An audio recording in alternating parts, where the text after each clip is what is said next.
There's a good chance that every day you encounter bricks. You might drive on them, walk on them, and live inside them, and you've probably never even given them a second thought. However, bricks, brickwork, and bricklaying are some of the constants that have existed throughout human history.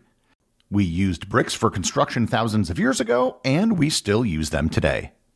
Learn more about bricks and bricklaying and how it's changed over the centuries on this episode of Everything Everywhere Daily.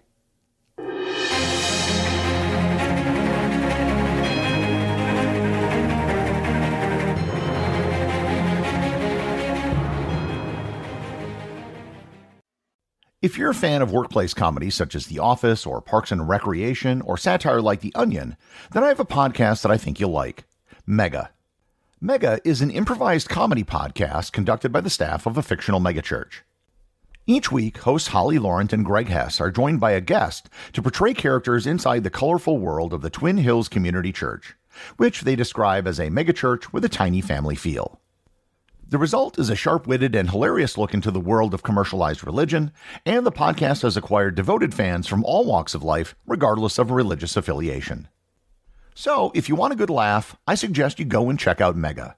You can find Mega on Apple, Spotify, or wherever you listen to podcasts. This episode is sponsored by Noom. Noom is changing the game with weight management. Do you know how a lot of weight programs out there focus on what you eat? Well, Noom is using science to help you understand why you eat, and that makes all the difference. Noom helps you understand the science behind your eating choices and why you have those cravings. And the best part is, you decide how Noom fits into your life, not the other way around. Noom takes a psychology-based approach that helps you build better habits and behaviors that are easier to maintain. So, if you're one of those people who feels like food controls them, then you're going to love Noom's psychology-based approach to weight management. Noom's personalized courses are easy to follow and will help you grow your confidence with tools you can put into practice on the first day. They'll give you the knowledge and wisdom you need to make informed choices about what you eat. Based on a sample of over 4,000 Noomers, 98% say Noom helps them change their habits and behaviors for good. Sign up for your trial today at Noom.com. That's Noom.com to sign up for your trial today.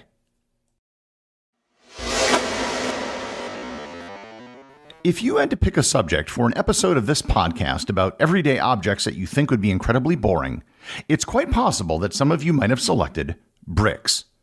Bricks are, well, they're bricks. Yet bricks are so ubiquitous that they've actually permeated our language. If people are stupid, we say they're as dumb as a brick, or a few bricks short of a full load. If we want someone to leave, we tell them to hit the bricks. If something takes patience and perseverance, we talk about building something one brick at a time. However, if you're frustrated, you just bang your head against a brick wall. And if you receive news that leaves you stunned, you can say that it hit you like a ton of bricks. Whether or not you pay attention to them, simple bricks are a huge part of our culture. While I'm sure all of you would know a brick if you saw one, what exactly is a brick? The simplest definition is that a brick is a rectangular block made from clay or similar material, which is typically used in construction to build walls, buildings, roads, and other structures by arranging the bricks in layers. It sounds extremely simple, and it is, but as we'll see, there's actually a whole lot more to it. The very first evidence of bricks dates back about 11,000 years to some of the very oldest human constructions. The first bricks were sun-dried mud bricks. Mud bricks are very simple. They're made out of mud with a binding material that was usually straw or some other agricultural byproduct. Mud isn't a technical term. It's just a slurry consisting of a hodgepodge of particulate matter, which might include sand, silt, or clay, all of which are particles of different sizes. Mud bricks would be made by hand and then placed out in the sun to dry. The ancient city of Jericho, which dates back to 9000 BC, was constructed out of mud brick. Adobe, which is a construction material used in Mexico and the American Southwest, is just another form of mud brick. The Grand Mosque of Djenné in Mali is made out of mud brick, the current iteration of which having been built in 1907. Mud bricks got the job done, but they were far from perfect. In most places, you could only make bricks during certain times of the year to ensure that they were sun-dried, and likewise, binding materials such as husks and straw were not available year-round. Most importantly, the quality and consistency of mud bricks weren't very great. Mud bricks were very porous, they could degrade quickly if you had a lot of rain, and there was a limit to how big you could build with them. The next big innovation in bricks was the fired brick.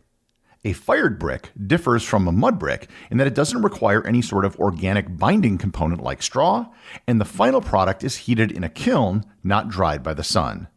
Fired bricks were also usually made almost exclusively from clay, not just random mud. Fired bricks were a huge innovation. They were more consistent, they were more resilient, and they were stronger. Kiln-dried bricks also didn't have cracks in them when they dried like mud bricks often did.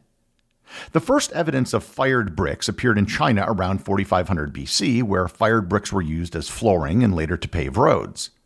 The first fired bricks that were used in building construction appeared in the Indus Valley of what is today Pakistan around the year 3000 BC. Fired brick technology spread to Babylon, Assyria, Egypt, and Greece, where they were used for much of their construction. One of the major innovations in bricklaying was the development of mortar. Mortar is a substance that goes between bricks, which serves to even out the irregular gaps between the bricks and serves as an adhesive between the bricks. The first mortars were just mud and clay, often the exact same substance that was used in mud bricks. Later, mortars developed that used gypsum or lime, which served to cement the bricks together. These mortars are known as hydraulic mortars. The mortar would set by a chemical reaction, not just from the mortar drying. In ancient China, they didn't actually use a true hydraulic mortar. They had to use organic rice paste as a mortar. The civilization, however, that really advanced and spread brick technology was the Romans. The Romans were actually behind most civilizations all the way through the Republican period. During this entire time, Rome almost exclusively used mud bricks that were sun-dried. It wasn't until the start of the imperial period under the Emperor Augustus that Rome began using fired bricks, using techniques largely borrowed from Greece. However, once the Romans adopted fired bricks, they really adopted it. Roman brickmaking kilns were found all over the empire. Roman legions would often bring portable kilns with them so they could make bricks for their camps.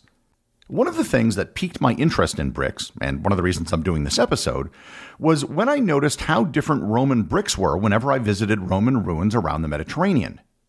Roman bricks were much thinner than modern bricks and were usually wider and sometimes longer. You can instantly tell a Roman brick when you see one, and Roman-style bricks are actually still used in some buildings today. Roman brickmakers developed a system of putting identification stamps on their bricks so you could tell who made them. And starting in the 2nd century, stamps would often include the consuls for that year, which made it very easy to date Roman bricks. Rome also developed several innovations surrounding bricks, the biggest of which was probably their mortar. The Romans developed a mortar that was very similar to Roman concrete and used the same volcanic ash known as pozzolana. Roman bricks were used everywhere around the empire and in almost every construction project. They brought a uniform system of brickwork and brickmaking to areas throughout the empire. But when the empire fell, brickmaking went into decline. Across most of the former empire, brick was replaced by stone. Stone is much more durable than brick, but more difficult to work with as each stone has to be quarried and cut by hand. Bricks and bricklaying, however, never completely died out. It was mostly just used for smaller structures, whereas stone was used for larger projects, such as castles and cathedrals. It wasn't until the 14th and 15th centuries that an event known as the Brick Renaissance took place. Brick making and brick construction took off, particularly in Northern Europe and the cities of the Hanseatic League.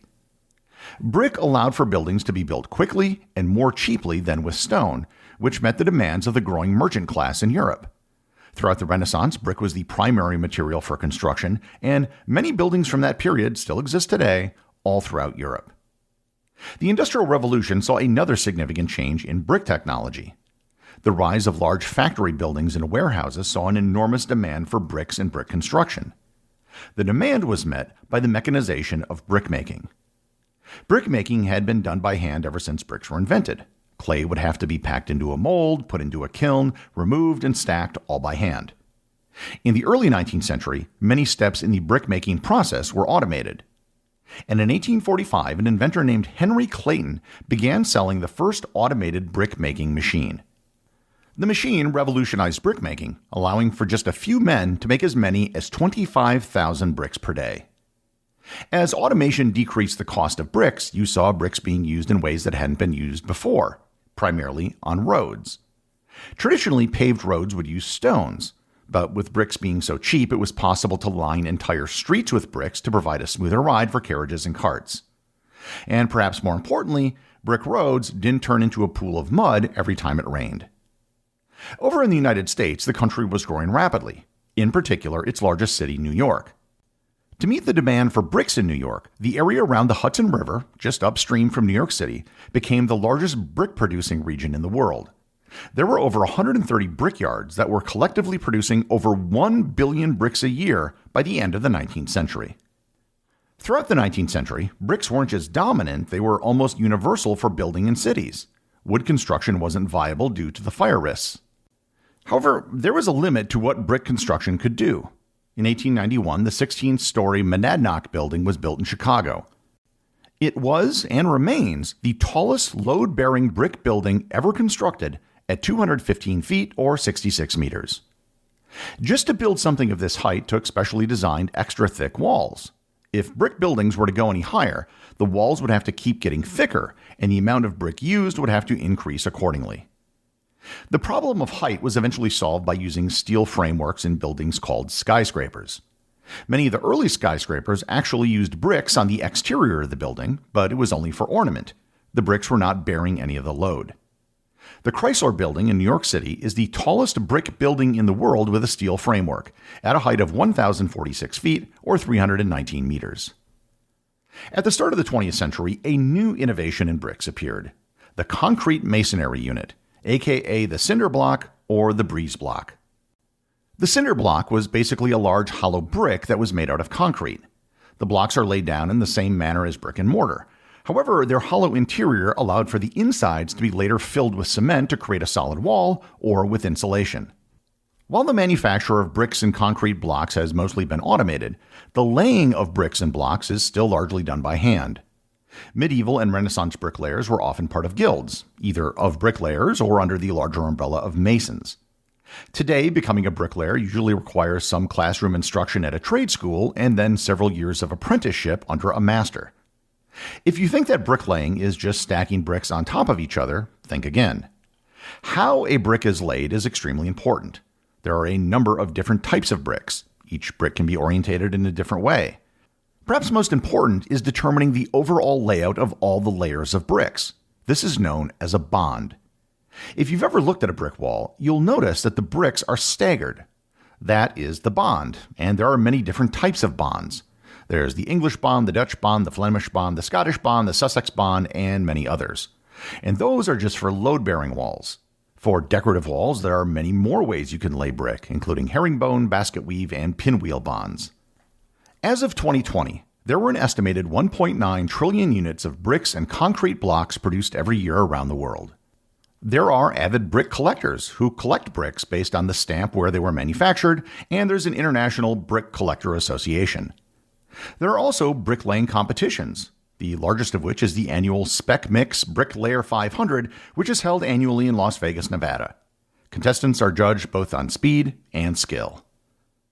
Bricks are one of the few things that have been around for thousands of years, are still used today, and most probably will still be used centuries from now. In a very real sense, these dried blocks of clay served as the very foundation of the buildings that help make civilization. The executive producer of Everything Everywhere Daily is Charles Daniel. The associate producers are Thor Thompson and Peter Bennett. I just want to thank everyone, including the show's producers, who support the show over on Patreon. If you'd like to support the show, just head over to patreon.com, which is currently the only place where you can get show merchandise. Also, if you want to talk to other listeners about the show, head over to our Facebook group or Discord server, both of which have links in the show notes.